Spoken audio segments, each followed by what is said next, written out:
اللہ انصاف اور احسان کرنے اور رشتہ داروں کو خرچ سے مدد دینے کا حکم دیتا ہے، اور بے حیائی اور نامعقول کاموں سے اور سرکشی سے منع کرتا ہے، اور تمہیں نصیحت کرتا ہے تاکہ تم یاد رکھو۔ اور جب اللہ سے عہد کرو تو اس کو پورا کرو، اور جب پکی قسمیں کھاؤ تو ان کو مت توڑو کہ تم اللہ کو اپنا ضامن مقرر کر چکے ہو، اور جو کچھ تم کرتے ہو اللہ اس کو جانتا ہے۔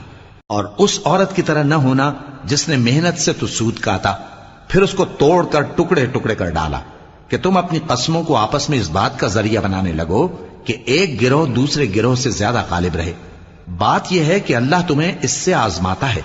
اور جن باتوں میں تم اختلاف کرتے ہو قیامت کے دن اس کی حقیقت تم پر ظاہر کر دے گا۔ اور اگر اللہ چاہتا تو تم سب کو ایک ہی جماعت بنا دیتا، لیکن وہ جسے چاہتا ہے گمراہ رہنے دیتا ہے اور جسے چاہتا ہے ہدایت دیتا ہے۔